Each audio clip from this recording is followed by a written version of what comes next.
Dr. Agustín Tristán, ingeniero civil egresado de la Facultad de Ingeniería de la UNAM, posgrado y doctorado en Mecánica de Materiales de la Escuela Nacional de Puentes y Caminos en París, Francia.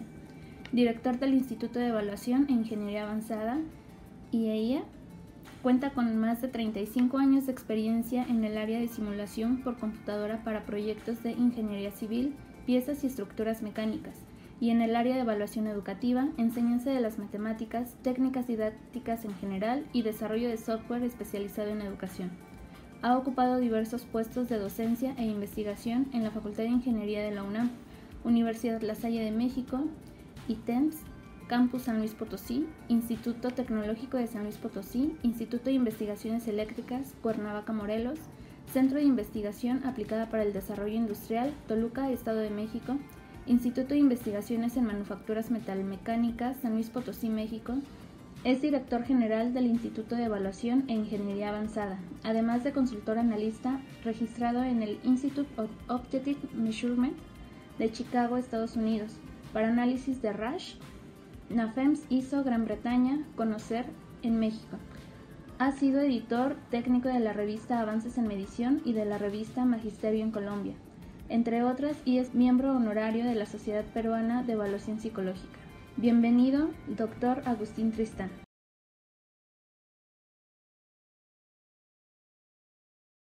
Buenos días a todos. Ya sé que es un poco extraño mi perfil, ¿verdad? Porque estamos en una reunión de medicina, soy ingeniero civil, hice doctorado en mecánica de materiales y trabajo en evaluación desde hace muchos años. Aquí hay algunos de las personas que me conocen de cuando trabajaba en la Facultad de Ingeniería. Bueno, trabajábamos juntos en la Facultad de Ingeniería. Quiero comentar antes de empezar que la primera aplicación de exámenes por computadora que se hizo en la Facultad de Ingeniería fue con un proyecto que me encargaron a mí en particular, pero se calificó en la Facultad de Medicina porque ustedes aquí en la facultad tenían las tarjetas pretroqueladas donde le picaban con un clip para hacer el agujerito en las tarjetas que se pasaban por el lector óptico y tenían el programa. Entonces la primera aplicación fue gracias a la Facultad de Medicina. Esto está medio raro aquí, pero bueno. La presentación que tengo, voy a irme muy rápido en varias cosas porque es muy amplio el tema y quiero que me dé tiempo para que haya un poquito de preguntas que espero tratar de contestar. Pero hay un juego de palabras en el nombre que le dieron a mi presentación, por eso tiene dos títulos. Por un lado está el proceso de evaluación para la certificación profesional en medicina general y por otro está la certificación de procesos de evaluación profesional en medicina general, que no es lo mismo. Las palabras son las mismas, pero en otro orden me da un sentido diferente. Voy a tratar de explicar estas dos cosas. Pero quién sabe qué pasó aquí. Cerré el que no debía de cerrar.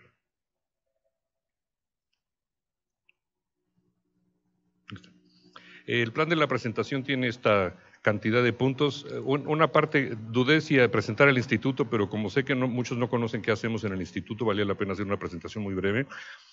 No tanto por anunciarme, pero sí para que sepan a qué se refiere lo que hacemos en el instituto. Y luego voy a hablar de la certificación profesional y voy a hablar también de la certificación propiamente de la medicina general, en la cual trabajamos. Presentaré el modelo de evaluación, la descripción de la prueba de manera muy breve y uno de los aspectos importantes, la calibración y el análisis que hacemos y la calificación dentro del punto de corte y la escala, los materiales que entregamos al sustentante y unos nuevos desarrollos que estamos realizando con este proyecto. Con relación al instituto, es una sociedad civil, estamos en San Luis Potosí, soy de la Ciudad de México, estudié en la Facultad de Ingeniería, pero vivo en San Luis Potosí desde hace 30 y tantos años y tenemos algunos representantes en Centroamérica y en América del Sur y dedicamos a dos áreas que son ingeniería y evaluación educativa. En asesoría, apoyo a las instituciones, ofrecemos software, cursos, etcétera. Esta es la parte que hago de ingeniería, tiene que ver con esfuerzos de formaciones, comportamiento termomecánico, fatiga. No es el tema de hoy, pero si les pudiera interesar a los médicos analizar el comportamiento mecánico de las prótesis, que seguramente es algo muy interesante, lo hacemos con este tipo de software para analizar cómo se comporta una pieza que le van a implantar a una persona y qué efectos puede tener si hay fatiga, etcétera. La ubicación del instituto, como no sé si hay personas que van a estar viendo esta presentación en otro país, creo que sí. Entonces, para que sepan dónde está San Luis Potosí, supongo que los que estamos aquí sí saben. pero de todos modos algunos no han ido a San Luis Potosí, hay unos lugares muy bonitos, les puedo recomendar, paso rápidamente para que estoy invitándolos a que vayan. Si quieren ver algunas de estas piezas en reducción, ahí en el Parque de la Bombilla, aquí en Insurgentes y ¿cómo se llama? José María Rico, no, bueno, Miguel Ángel de Quevedo, en la avenida, está enseguida hay una plaza que se llama San Luis Potosí y hay algunas de estas piezas en reducción, que es muy interesante que lo vean. Esa es la oficina central del instituto, ahí en San Luis Potosí. Y los proyectos que hacemos, tenemos varios proyectos en particular de certificación docente, de certificación profesional, el diagnóstico de calidad de pruebas, que me voy a enfocar en un momentito más porque es tema de la conferencia de hoy, diagnósticos para competencias de ingreso y a nivel medio superior y superior, y para los niños que van a entrar a primero de primaria. Y en software tenemos varios programas para calificación, análisis, calibración, etcétera, bancos de reactivos, examen en línea y otras cosas. Y una plataforma para evaluación diagnóstica y formativa. Este es interesante porque permite, además de hacer exámenes diagnósticos, permite incluir algunos recursos por parte de los diseñadores para que entonces la persona, cuando detecta sus fallas, pueda entrar a esta cosa y complementar lo que está aprendiendo, consultar ligas de interés, videos, etcétera. Y las personas pueden llenar esta cosa. Y algunas publicaciones, algunas de ellas que están aquí, el compendio de taxonomías y los estándares, les voy a dejar un ejemplar de cada uno, estos al doctor Flores, les puede servir aquí en la facultad, y otros están firmados con mi nombre y el maestro Vidal, que anda por aquí abajito, que dio la conferencia hace unos momentos. Bueno, sobre la certificación de instrumentos de evaluación, quiero comentar que esa es la primera parte del nombre dual que les mencionaba, es ¿quién evalúa al evaluador? Finalmente esa es la pregunta que siempre hacemos. Entonces hay una serie de mecanismos y procedimientos para evaluar instituciones, que ya nos mostró el maestro Vidal con los CIES, CASEI, etcétera. Pero en este caso es para evaluar solamente, estamos pensando, la calidad de las pruebas que hacemos. Las pruebas no se hacen nada más porque se juntó un grupo de compañeros y dicen, mira, ¿qué le preguntamos aquí a los chavos de medicina? Pues tal cosa, ¿no?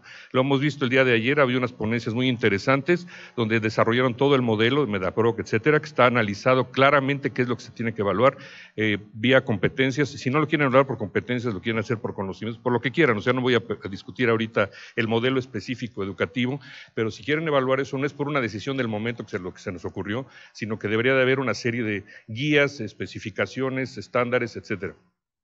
Entonces, vía los estándares, que ahorita les voy a presentar los libros, la institución puede hacer un análisis de los diferentes elementos que integran esos estándares, que les pide que demuestren que tienen evidencias de validez, evidencias de la objetividad con la que trabajan, evidencias de los organismos con los que están participando, comités de reactivos, comités de evaluadores, de revisores, etcétera.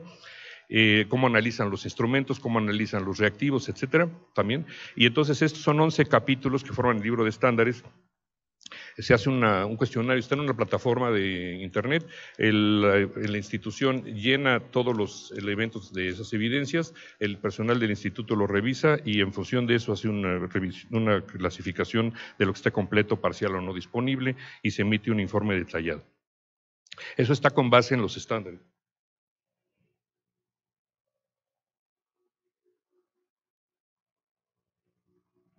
Aquí en la foto está la versión original que fue publicada por la editorial Magisterio de Colombia. Este de arriba son los estándares publicados por el Joint Committee AERA-APA-NSM en Estados Unidos en el 2014. El día de ayer también se mencionó varias veces este estándar. Quiero mencionar que a mí se me hace muy interesante decirlo, porque si no lo digo yo, pues nadie se va a enterar, pero de los organismos que revisaron los estándares de 2014 de la era APA, el único que aparece mencionado dentro de eso es nuestro instituto, está en la página 9 Romano, si lo llegan ustedes a consultar. Nos da mucho gusto porque realmente no hay mucha participación por parte de instituciones latinoamericanas en esta revisión de estándares, y esta es la versión que hace la editorial Magisterio en México de este mismo libro verde. Aquí contiene los 11 capítulos con los 60 y tantos estándares que tienen que cubrirse, y como dice aquí, no es nada más la ocurrencia que hubo en ese momento, sino hay que seguir toda la metodología que está indicada. El libro ha sido pues ya reimpreso varias veces y amerita una nueva edición actualizando algunos elementos. Entonces, este servicio se ofrece por parte del instituto, igual que en otros países, buros, por ejemplo, en Estados Unidos se ofrece un servicio parecido, pero la diferencia tal vez que sí quiero comentar nada más para terminar, los estándares que están incluidos de AERA, APA, NSM en la parte de arriba, son estándares desde luego muy buenos, pero tienen una gran carga de elementos de tipo legal, sobre todo porque en Estados Unidos hay una preocupación por las demandas que tienen las agencias. Entonces, muchos de los elementos que se tienen que cumplir es para garantizar la equidad, el fair testing que le llaman en Estados Unidos, etcétera, y la parte técnica se relegó un poco. En los estándares del libro verde o de este libro blanco, que es el mismo, está más hacia la parte técnica, sin olvidar los aspectos legales, pero en México tenemos menos restricciones que las que tienen ellos. El otro tema, entonces, es la certificación profesional en medicina general. Ahora estoy hablando del proceso de certificación de personas, no de acreditación de programas de los cuales ya nos hablaron en la mañana, sino estoy pensando en certificación de personas. Entonces, no debemos confundir la acreditación de programas e instituciones, para eso está COPAES, los CIES, COPEMS para media superior, que es otro de los organismos que trabajan en la acreditación de instituciones. No estoy hablando de eso, sino la certificación que está dirigida a personas, y debemos distinguir, por un lado, la certificación laboral que está regida o organizada por el CONOCER, el Consejo Nacional de Certificación. Hay unos organismos certificadores y unos organismos evaluadores. Es muy interesante esta parte, la certificación laboral, hay infinidad de normas laborales. Ayer se comentaron algunas características puntuales que debe tener un egresado de medicina para ciertas funciones. A mí me gustaría, como ingeniero civil que fui, ¿verdad? O que soy, digo que fui estudiante, pues, me hubiera gustado que nos dieran como capacitación, pues, cómo echar un muro, ¿verdad? Hacer la mezcla, cargar los botes y organizar las cosas. Eso sería muy interesante, pero no es parte de lo que hace el ingeniero. Tenemos otro tipo de actividades que hacer, y esas funciones laborales, pues, las hace el albañil, el maestro de obras. Son actividades muy respetables, pero cada quien corresponde a un cierto nivel diferente. Entonces, las certificaciones laborales guardan un lugar específico y son cosas muy puntuales. Y luego vienen las otras certificaciones. Por un lado, estas certificaciones de empresa, que el CONOCER de alguna manera lo reconoce, pero son evidentemente para cosas muy particulares de alguna empresa. Las certificaciones de calidad que tiene Bimbo, por ejemplo, para manejar sus materiales, ¿no? Entonces, seguramente esa norma interna que maneja Bimbo es muy interesante, pero dudosamente se la va a vender al PAN de otra compañía, o lo va a utilizar, o otra compañía va a querer utilizar los de Bimbo, ¿no? Son normas muy particulares de alguna empresa. Y por otro lado está la certificación profesional. Esta última, en México en particular, está, digamos, podemos dividirla en dos partes. Por un lado está la que se requieren certificaciones para para profesiones que tienen cédula. No todas las profesiones tienen cédula profesional, aunque se pueden pedir. Algunas no son obligatorias, pero desde luego medicina, contaduría, ingeniería, etcétera, requieren tener cédula profesional para que podamos ejercer, y eso está regulado por la Dirección General de Profesiones, y lo que hacemos todos es terminar la carrera, ir con nuestro título de profesiones y nos canjean el título por la cédula. Y ahí se acabó. En otros países yo tengo que terminar la carrera y tengo que pasar un examen adicional por una agencia, un board que le llaman en Estados Unidos, una institución que va a evaluar mis conocimientos para que en función de eso me den la cédula o la patente para poder trabajar, cosa que no ocurre en México.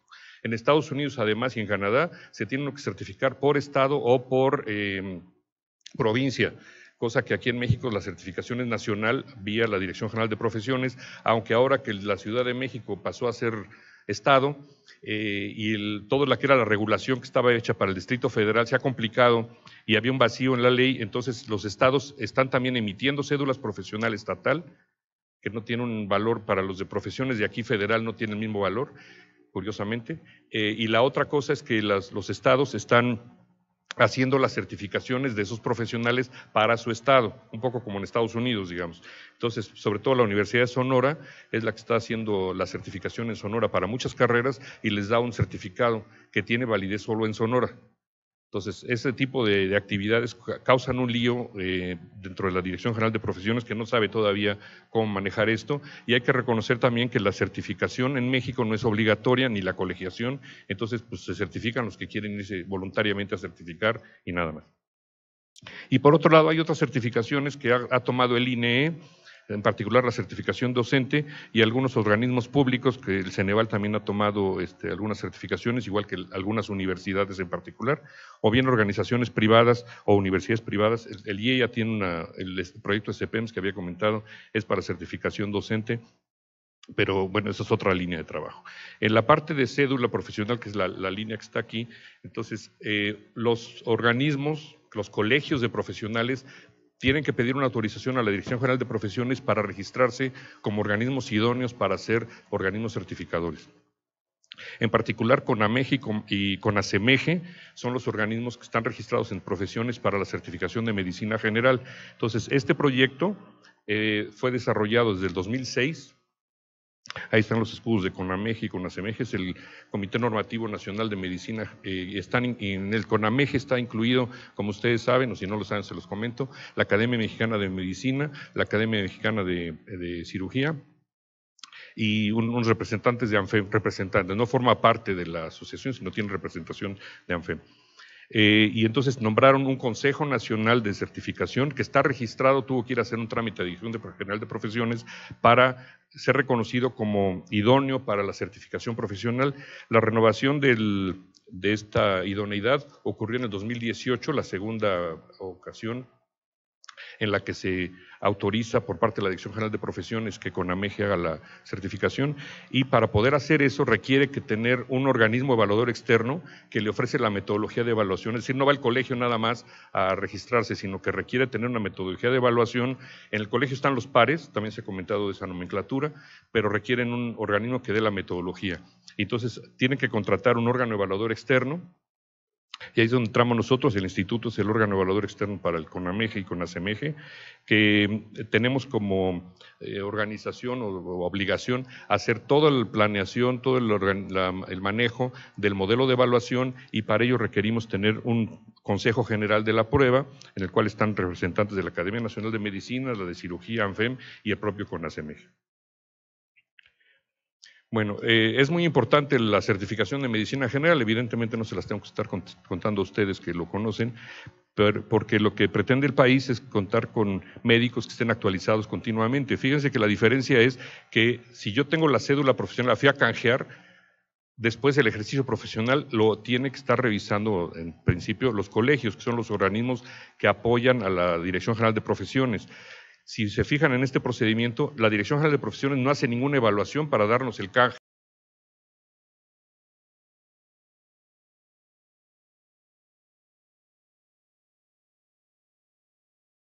Certificarse. El proceso es bastante complicado, entonces, porque depende de la buena voluntad y del buen funcionamiento de algo que no está regulado, ¿no?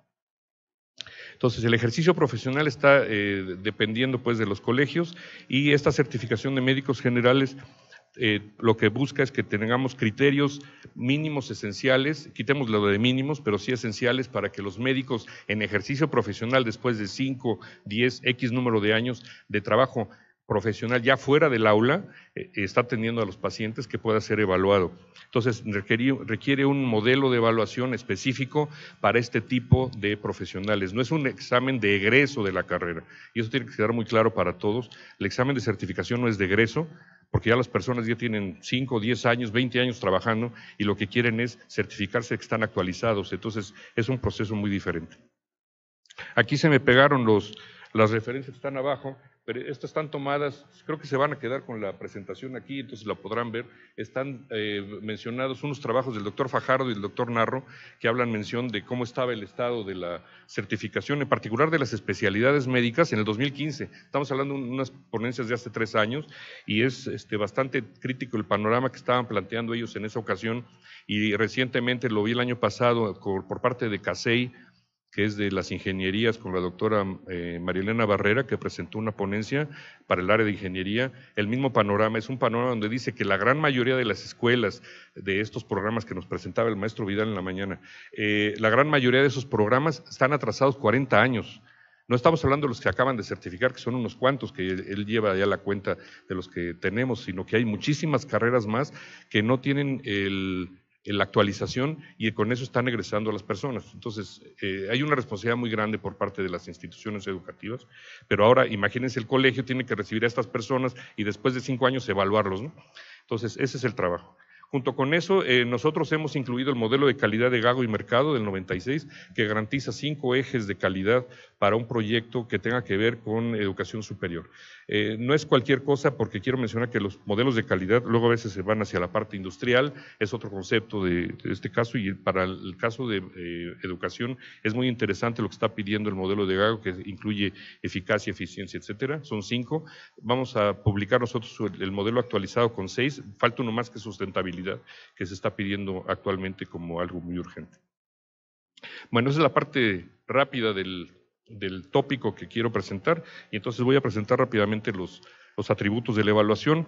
Desde ayer el profesor Muñiz nos habló de que tenemos que cumplir 3 elementos básicos: validez, objetividad y confiabilidad. En este caso es una prueba criterial, no es una prueba normativa, es una prueba por criterio de los perfiles profesionales en términos de competencias. Esta prueba, como les decía, se empezó en el 2006. La prueba de competencias primera que hicimos fue para docentes en el 2001, y aquí en México como que se hablaba de competencias, pero al mismo tiempo no se quiere hablar de competencias. Ayer nos hablaron del proyecto MEDAPRO, que está trabajando por competencias. Estamos ya hablando de un proyecto hace 18 años, digamos 12 años respecto al que hicimos para medicina. Está organizado por conocimientos, habilidades, actitudes y valores, porque los componentes de competencia deben incluir esas diferentes dimensiones. Lo hemos organizado a su vez o separado en campos y subcampos. Algunos les llaman ejes y subejes, depende como le quieran llamar. Evitamos llamarle temas y subtemas para evitar que uno caiga en la tentación de pensar que son temas de materias académicas de una carrera. Bueno, las especificaciones se organizan en tablas.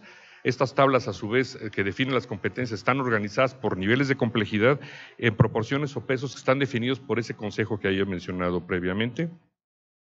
Y la selección de los reactivos del banco de ítems que estamos preparando se tiene que hacer con un modelo de urna que fue hecho, quiero mencionarlo aquí porque me da mucho orgullo decirlo, fue hecho por el maestro Eduardo Belaunzarán de la Facultad de Ingeniería, el modelo de urna en el año 77, y que curiosamente todavía hasta la fecha en muchas publicaciones en Estados Unidos, en otros países, dice, si tuviéramos un modelo de urna se podría hacer no sé qué cosa. El modelo lo hizo Belaunzarán, es muy interesante, otro día se los platico, pero es para poder hacer una prueba de manera eficiente, sin problema, a partir de un banco de reactivos. Tiene muchas cosas muy atractivas este tema.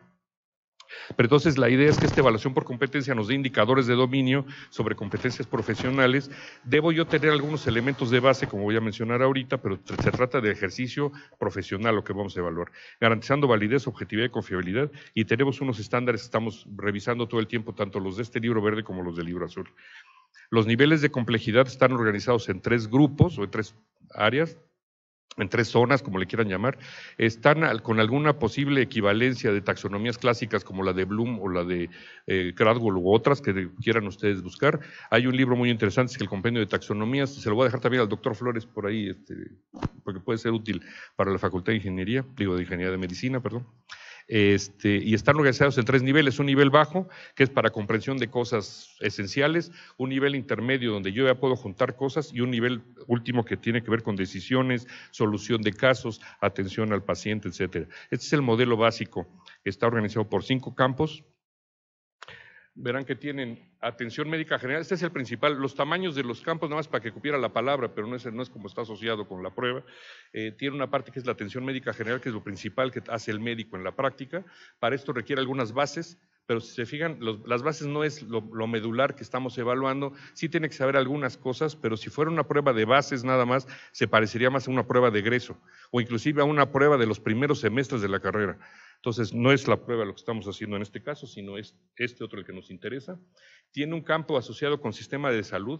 En realidad, para nosotros la nomenclatura la tuvimos que adaptar para los médicos, igual que en otras carreras que adaptamos para los médicos o para las enfermeras. En el área de salud, nada más quiero comentar, el área de salud tenemos la evaluación nosotros a nuestro cargo de los enfermeras, los médicos generales, los químicos farmacobiólogos, y en ingenierías tenemos civiles, mecánicos, electricistas, petroleros. Ahorita son 14 carreras que estamos evaluando en certificación y se adapta la nomenclatura de esto dependiendo de la carrera. Pero entonces esto es la parte, digamos, de tipo gestión que hace el médico cuando trabaja ya en la práctica profesional. No es que sea un administrador, pero tiene que saber gestionar los recursos con los que cuenta, gestionar si está en el área de salud pública, tiene que gestionar los programas de salud pública, etcétera.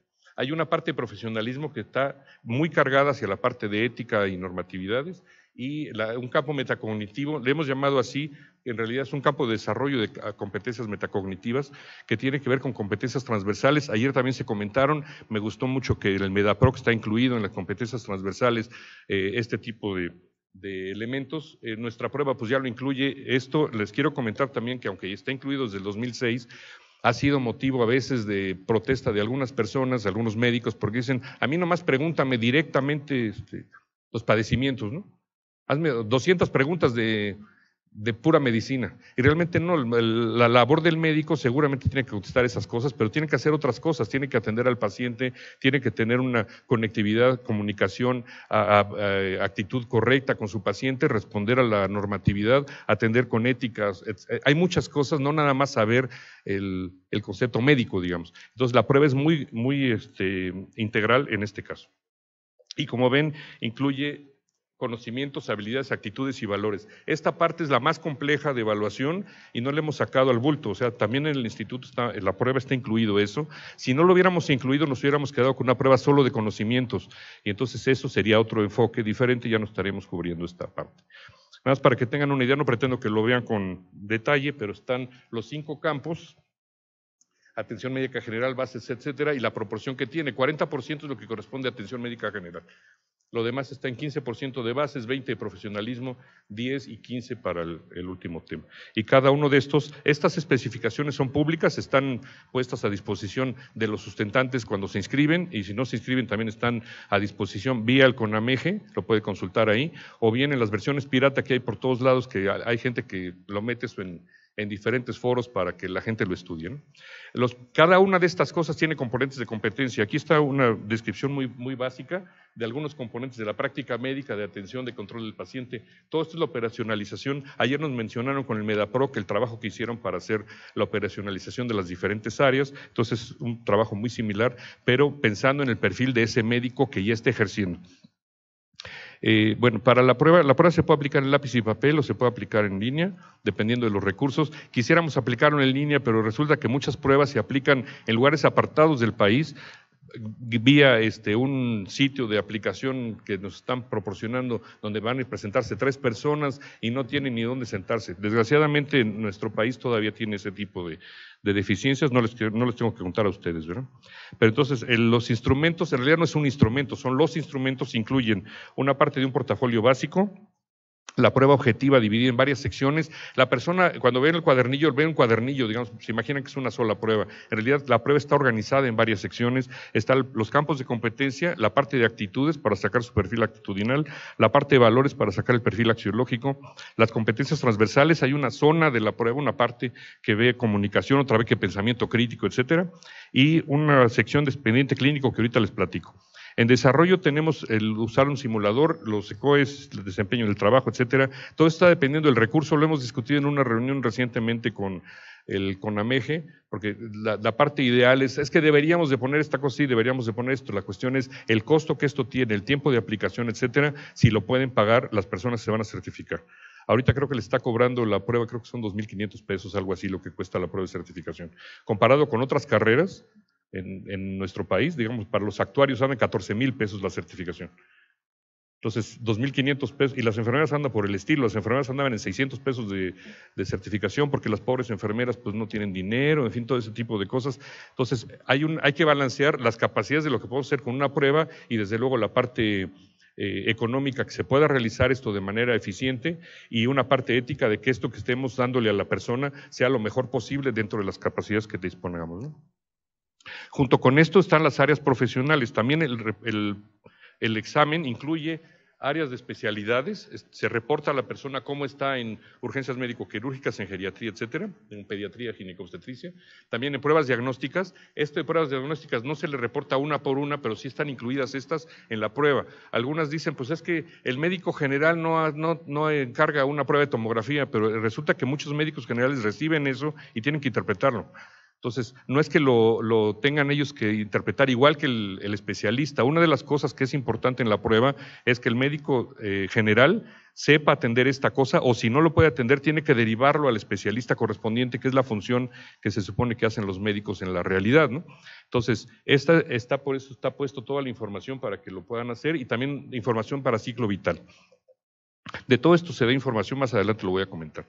Sobre los reactivos, bueno, los reactivos responden a esto que estaba presentando, entonces hay reactivos de casos clínicos, la mayoría son casos, pero algunos son casos clínicos que están organizados como padre e hijos. El caso tiene una presentación, hay diferentes presentaciones, esta está en forma de tabla o de esquema, digamos como le quieran llamar. Hay otros que son de manera descriptiva, como si fuera una entrevista con el paciente. Hay de todo tipo para que el médico pueda interactuar con cuestiones muy técnicas, muy de conocimiento, o cuestiones muy coloquiales, como está mencionado aquí en esta parte, las diferentes presentaciones. La otra parte que tenemos son los reactivos actitudinales, y los reactivos en este caso son reactivos de elección forzada, que permiten, también están, por cierto, los de elección forzada, si ustedes ven el artículo de Likert del año 32 o 34, ya no me acuerdo, pero además de la escala Likert, que es la más famosa de todos, en ese mismo artículo vienen los reactivos de elección forzada, como que los hemos dejado de lado, pero es muy importante conocerlos. Los de imágenes, están incluidas fotografías, eso también pensamos nosotros que es una de las fortalezas que tiene la prueba. Para algunas personas es odioso que la prueba de nosotros incluya fotos, electrocardiogramas, radiografías, etcétera, pero es parte de lo que trabaja el médico en lo común, y digo es odioso porque lo que prefieren, les debo decir aquí también una de las cosas con las que nos enfrentamos, los médicos dicen, a mí dime exactamente que la persona tiene inflamación de no sé qué, en lugar de ponerme la foto, dame la explicación, digamos, técnica de eso, porque entonces ya con eso la respuesta es obligada. No, pues lo que se trata es, tienes que ver esto. Yo cuando llego con el ojo inflamado no le digo al médico, mira, tengo inflamación de no sé qué, principios de blefaritis. O sea, yo como paciente no puedo decir eso, lo tiene que hacer el médico, y en función de la inflamación tiene que decirme cuántos días tiene, qué le pasó, tome esto, tome aquello, eso lo tiene que decir, por eso es una prueba por competencias. Y entonces son interesantes estos reactivos, porque los reactivos de competencias es que si yo preparo esto y le cambio la foto, pasa a una mujer o le pasa a un niño, cambia completamente lo que tiene que hacer, o el tiempo que lleva con ese trauma, digamos. Entonces esas condiciones cambian, en automático tengo que tomar otro tipo de decisiones, y esa es la parte interesante de los reactivos por competencias. Es muy dudoso que lo puedan hacer por memoria.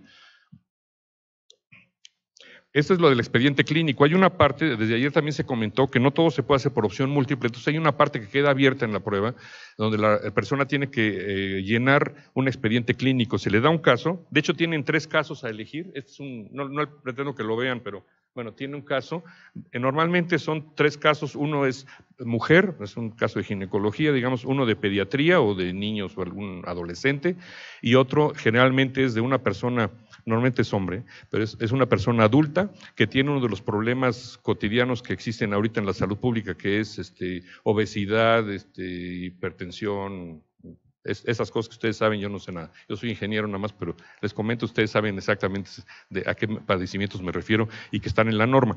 Entonces, el médico elige uno de esos 3 casos, es su libertad, digamos, cuál quiere elegir, y tiene que llenar aquí la ficha de identificación, los antecedentes, etcétera. Viene esto, es un formato neutro, digamos, de lo que podría ocurrir en cualquier expediente clínico que puede ocurrir para, no sé, en el Seguro Social o en su clínica particular, y para llenar sus datos. Nos encontramos con cosas muy curiosas. Esto es una parte muy interesante porque se supone que en exploración física deben poner lo que hace de exploración física de este caso, y ahí ponen a lo mejor en lugar de exploración física resultados de laboratorio, por ejemplo. En donde dice diagnóstico probable ponen el tratamiento. O sea, hay médicos que no saben qué tienen que poner en el expediente clínico, y es una de las cosas tan normadas. Hay una norma específica donde el médico tiene que saber cómo llenar un expediente clínico. Bueno, esas cosas aparecen. Entonces, es muy interesante esto. Una vez que termina la prueba, se pasa a un proceso de calibración y análisis, tiene varias etapas, no las voy a ver a detalle, pero lo que quiero mostrar es que hay varias etapas, se revisan los patrones de respuesta y se calibran los reactivos. A mí me gustaría, dentro de la aplicación en línea, entregarle de inmediato a las personas su calificación, pero lo que siempre estamos preocupados nosotros es tomar en cuenta las observaciones. Algunas aplicaciones, las personas tienen derecho a poner sus observaciones, hay un formato para eso, entonces nos ponen sus observaciones, queremos tomarlas en cuenta antes de calificar, porque a veces tienen razón. Y la otra es que algunos reactivos no se comportan como uno esperaba. Se comportaban bien en Puebla y resulta que ya no están comportando bien en otra parte del país o en el resto del país. Entonces, nos gusta revisar esas cosas y para el expediente clínico obligatoriamente tenemos que estarlo revisando. Estamos desarrollando un software para hacer la calificación automática del expediente clínico, pero por lo menos en este momento se revisa y se codifica, o sea, los codificadores llenan esto y esto ya pasa a la calificación posteriormente. Hacer una precodificación. Y también hacemos una serie de verificaciones de nuestros reactivos, unos que le llamo fusible, no sé por qué les llamé así, pero se me ocurrió, otros son duplicados, hay reactivos duplicados en la prueba para ver cómo se comportan en la primera y en la segunda parte. Observaciones de la aplicación, ya les había mencionado, la tasa de frecuencias de reactivos no contestados y también una cosa que le llamamos análisis de la práctica más común.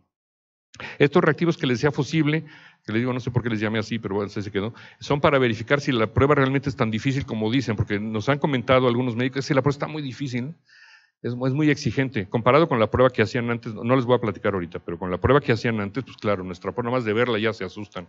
Y entonces, en la guía, hay una guía para que el sustentante se prepare, vienen algunos ejemplos de reactivos, algunos ejemplos de la guía aparecen en la prueba. Entonces, si vieron esos reactivos de la prueba, tienen que al haberse ese contacto, tienen que ser contestados de otra manera y son de los que revisamos ahí. Revisamos además copia y revisamos otro tipo de cosas que pueden ocurrir, como acciones fraudulentas en la prueba. A pesar de la vigilancia, debo decirles, estamos en confianza, pero debo decirles que todas las carreras que evaluamos nosotros, los médicos son los que más fraude cometen. Me da mucha pena decirlo, pero bueno. El expediente clínico, aquí está las características, entonces lo están llenando aproximadamente el 60% de los casos de las personas y luego tienen una cantidad de omisiones y de errores específicos, ¿no? Vean, aquí podemos sacar reportes interesantes del expediente clínico, además de dónde es donde están fallando más. Vean que la punta de esto está en las normas. No conocen qué norma se aplica al caso de la, ¿cómo se llama?, de la obesidad, y que debería de ser de las cosas más obligatorias pues para la práctica médica, ¿no? La vigencia, el expediente clínico al final dice, si usted hiciera esta cosa, ¿hasta cuándo debe conservar el expediente clínico? La vigencia está indicada en la norma. Y hay personas que dicen 1 mes, 2 semanas. No, ustedes saben la respuesta o deberían saber la respuesta de cuánto deben guardar la norma, ¿verdad? Del perfil actitudinal y de valores también sacamos reportes. Y también, ahorita hay 3 perfiles básicos, un paternalista o protector, si quieren llamarle, un perfil medio y un perfil más indiferente. Los médicos no se van a no certificar o así certificar en función del perfil. O sea, un perfil de un médico indiferente también puede ser un médico eficaz para atender a los pacientes, pero se le indica al médico, usted tiene un perfil de este tipo o tiene un perfil de este otro tipo. Las enfermeras, por ejemplo, son más proclives al perfil paternalista, por la formación que tiene, el tipo de actividad, ¿verdad? Y los médicos son así un perfil un poco más intermedio. Bueno, y luego está el perfil de valores que también lo analizamos, a cada quien se le indica su resultado. Y otra cosa que es muy importante, consideramos que es de los aportes atractivos del proyecto, es el poder emitir un informe de los casos de iatrogenia. Las profesiones de salud, medicina, enfermería, etcétera, tienen un componente importante de errores que pueden inducir iatrogenia. No todos los reactivos tienen esto, evidentemente, pero algunos sí incluyen un componente de iatrogenia. Entonces lo detectamos eso, cuando se hace el reactivo se indica cuáles reactivos sí tienen iatrogenia y las personas que contestan estos también se les reporta. Usted puede cometer una iatrogenia por tales y tales cosas. Y este es uno de los aportes interesantes que tiene el proyecto y estamos teniendo un promedio de 24% aproximadamente de casos que aparecen iatrogenia dentro de la prueba. La calibración se hace con teoría clásica, con modelo de Rasch, se verifica todas las escalas y se analizan diferentes elementos de consistencia interna. Todo esto se calibra, se desechan los reactivos que no estuvieran funcionando bien. Hay parte de los reactivos que son de prueba, por cierto, no todos se califican, algunos son para piloto. Y de todo hay análisis por tablas de contingencia, por modelos logísticos, etc. Esta es una salida con el modelo de Rasch. Se verifica la escala de la variable, en cada una de las variables que se están manejando para ver si están ajustadas con lo que dice la teoría. Voy muy rápido, pero bueno, para que sepan que todo esto se hace. Se emite el reporte técnico de la prueba, donde se pone cuál es la confiabilidad que encuentra cada una de las áreas e inclusive la confiabilidad teórica que tienen algunos de estos y, bueno, estadística descriptiva, etcétera. La calificación se emite en una escala que va de 70 a 130 puntos. Está centrada en 100. Se espera que un médico medio que puede hacer su trabajo de manera razonable ande en 100 puntos. Yo esperaría, todos esperaríamos, en todo el mundo se esperaría que todos los médicos anduvieran al extremo de la excelencia de esta escala, pero sabemos que eso no existe, es un deseo muy bueno, pero sabemos que nunca va a poder haber eso. Hay algunas personas que sí alcanzan eso, pero no la gran mayoría. Entonces la prueba le está tirando al perfil medio, que es el que está al centro, y algunas personas pues, estarían en el otro lado, hacia los 70, donde no pueden contestar gran cosa. Yo estaría de ese lado, siendo ingeniero no debería contestar la prueba, ¿no?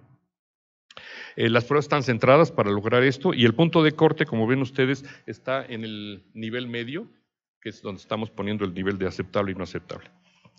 Se verifican los puntos de corte por medio de las diferentes distribuciones que tenemos de las pruebas, y bueno, esto es la parte del análisis. Para la preparación hay un material que se le entrega al sustentante, hay una guía que la puede bajar cuando paga la cuota del CONAMEGE.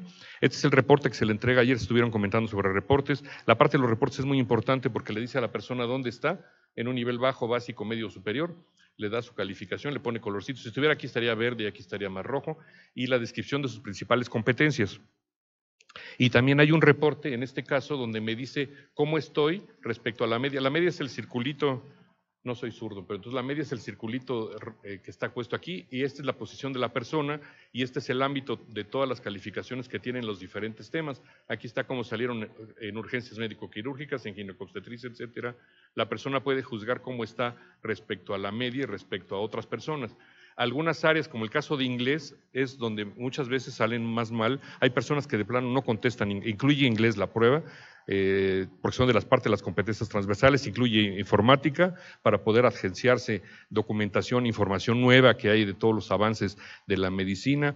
En fin, como les digo, incluye muchas competencias, como está hecho por competencias, no por conocimientos nada más, incluye todas las competencias transversales que debe cumplir el médico. Cuando hemos visto nuestro perfil comparado, bueno, ayer me gustó ver lo de Medaproc, y cuando veo los perfiles que hay en otras latitudes, o lo que proponen otros proyectos, están preocupados siempre por las competencias transversales y que hay que desarrollarlas a nivel universitario, pero aquí ya pasaron la universidad, es gente que está trabajando, y algunos dicen, como yo ya estudié hace muchos años, yo ya no tengo que saber esto. A lo mejor con más razón tienes que saberlo, tienes que estarte actualizando todo el tiempo, ¿no? Hay informes institucionales que se producen para el CONAMEGE y por los estados eventualmente si lo quieren, y disponemos de una herramienta en Excel para hacer todos los análisis, gráficas y cosas así que puedan requerir. Normalmente esto lo pide la Dirección General de Profesiones para ver si efectivamente se ha llevado el control de todos los sustentantes que se tienen. Ha habido hasta ahorita, cuando menos con nosotros, 29 promociones, generalmente son 3 promociones por año. Ha habido 29 promociones realizadas, más las que hizo CONAMEGE años antes de que fuera aceptado el convenio de idoneidad. Bueno, los de actitudes y éticos me voy a pasar un poco más rápido. Las fallas más frecuentes también se reportan. Esto de las fallas frecuentes son interesantes para el CONAMEGE porque podrían ofrecer vía organismos que trabajen con ellos, capacitación, actualización, cursos de formación continua en las partes que son con mayor número de errores, ¿no? En este caso, por ejemplo, enfermedades dermatológicas, fuentes de información electrónica, etc. Y luego, para los nuevos desarrollos, bueno, el examen es interesante por las diferentes cosas que combina, la escala, el desarrollo del expediente clínico, se puede, decía, hacer en computadora en el mismo papel, los modelos de reactivos, el uso de casos clínicos, la imagenología, etcétera, la evaluación de actitudes y valores que generalmente se deja de lado, los manejos de la iatrogenia. Y los reportes a los sustentantes y a las demás personas. Como nuevos desarrollos quiero mencionar, está el reactivo de respuesta predominante, lo han utilizado algunas otras agencias en el mundo, creo que Nestlé y otras de esos que dan cursos a los médicos. Lo usamos nosotros en el perfil actitudinales para identificar cuál es la respuesta más frecuente que dan los sustentantes y la respuesta más frecuente que dieron los expertos que hicieron el reactivo. Que no necesariamente es la respuesta correcta, sino es la más frecuente, la más socorrida, la que más creen las personas que es. Y la otra es el simulador. Les quiero comentar del simulador. Si ustedes quieren entrar, los que quieran entrar ahorita a su teléfono pueden meter esa dirección. Les aparece el simulador, por si tienen la curiosidad de hacerlo. Este simulador fue desarrollado hace muchos años, en particular para los médicos veterinarios. que es otra de las áreas con las que trabajamos, pero bueno, está utilizándose aquí. Este simulador, cuando entren, no van a ver el simulador para medicina, el que está puesto aquí en la demo de esta dirección, es un simulador para los peritos contra incendios, que es otra de las áreas con las que trabajamos. Entonces, el simulador, para los que no entran y lo quieran ver aquí, más o menos la idea es que presenta diferentes elementos. Aquí está el caso: recibe un paciente de 35 años con molestia para calzarse los zapatos y caminar. Puede ser más largo o más corto. Aquí puse una descripción muy breve para no ocupar mucho espacio, pero viene toda la descripción. Y entonces, lo que está de este lado es lo que aparece en el simulador. Y entonces me dice, quiero los datos de exploración física. Entonces, si le marco eso, lo que me aparece es la información que está de este otro lado. Yo tengo que marcar, desde luego viene una explicación previa en el simulador, nos dice, va usted a hacer esto, funciona de esta manera, etcétera. Lo estoy haciendo muy rápido. Pero entonces, si yo marco esto, es que me interesa saber cuáles son los datos de esta persona, su estatura y su peso. Lo que me dice aquí es que tiene un problema de molestias al calzarse los zapatos y caminar. Entonces quiero saber cuánto mide y cuánto pesa. Si eso me interesa, lo pido. Y me aparece eso. Mientras tanto, no lo veo, ¿verdad? No lo puedo tapar con mi mano, pero ustedes tienen que imaginarse que está ahí tapado. Le tengo que preguntar, ¿consume tabaco y alcohol? Porque a lo mejor eso tiene que ver con la molestia de las piernas, ¿no? De los pies. Si eso no me interesa, no lo pregunto y continúo. Si sí me interesa saber, entonces le digo, a ver, dígame usted esto, y entonces me dice, fuma 20 cigarros diariamente. Quiero ver cómo está la condición de sus pies, pues sí me interesa verlo, a lo mejor eso es una cosa obligatoria, ver qué aspecto tiene, entonces me aparece la foto. Y más información puede ser tanto en foto como, o sea, aquí está toda la multimedia metida en esta presentación. Y en función de las preguntas, algunas de estas preguntas son pertinentes para resolver el caso y otras son completamente no pertinentes para resolver el caso. Requiere una metodología de calificación para estas cosas, de lo que es pertinente y lo que no. Hay información como esta que me presenta resultados de laboratorio real, es una foto de un reporte de un laboratorio, no es inventado, sino que estaba encontrado por ahí. Y esto no sé si suene aquí, ¿eh? Déjenme ver, no.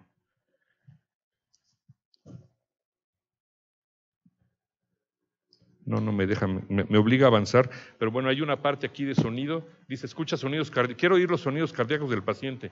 Le pico, ahorita no lo puedo hacer en PowerPoint, pero bueno, le pico y entonces suenan los sonidos. Y puedo hacer lo que quiera, ¿no? O a lo mejor le toco el pie y si esta persona chilla o grita o lo que sea, eso estaría grabado ahí para decir, le voy a explorar y pum, y entonces le grita a la persona, ¿no? Entonces le dice al médico, ay, hijo de... Y entonces toda esa explicación, todo eso viene guardado para que entonces el médico sepa cómo está contestando el paciente. Estamos llegando a una cuestión muy cercana, digamos, a lo que haría en la práctica, ¿no? El otro desarrollo que tenemos, la estación clínica es interesante, se ha discutido mucho de hacerlo o no hacerlo. Hicimos un convenio con los belgas para trabajar con un procedimiento que estaban haciendo mucho más rápido del que se podía hacer, pero de todos modos es un procedimiento caro. Lo que hemos hecho para otras profesiones es videograbar y analizar lo que está haciendo la persona. En el caso de medicina y enfermería se ha hecho, pero no les gusta porque, aunque firman el convenio de confidencialidad y todo lo que ustedes quieran, y que si el convenio de Helsinki, etcétera, pero no les gusta mucho, entonces no lo está haciendo, pero sí podríamos guardar la filmación de casos y hacemos lo que le llamamos estación clínica inversa, es transformar al sustentante para que él sea el que evalúe lo que está presentándose. Entonces ver si él es capaz de analizar, identificar todos los errores o los aciertos que está cometiendo la persona que está trabajando con ese caso. El software tiene la posibilidad de ver la filmación para avanzar, retroceder y para guardar o ir anotando los elementos que están evaluándose para cada una de las cosas. Lo puede usar tanto el sustentante como un evaluador si es que la persona nos manda su video. Esto se ha utilizado para los maestros, sobre todo para evaluación de su clase. Una clase de 50 minutos se graba. En este caso se puede ver completa y evidentemente es interesante porque cuando se hacía la evaluación en salón de clase, que iban 2 personas a revisar, se nos escapaban, a todos los evaluadores se nos escapaban cosas porque es muy rápido, está uno tratando de anotar, ver si lo hizo, ver si no lo hizo, qué dijo, y ya, el momento ya se pasó. En este caso, como está todo guardado, podemos regresar, revisar tantas veces como sea necesario. Si hay discusión entre los evaluadores, pueden revisar sus dictámenes, corregir, y una revisión de una clase de 50 minutos generalmente nos está llevando 2 horas y media de revisión con 2 personas, ¿no? Es evidentemente un proceso caro, pero es mucho más fino, permite ver más elementos y además tener evidencias. Si una persona llegara a reclamar, tenemos evidencias de dónde está pasando cada una de las cosas.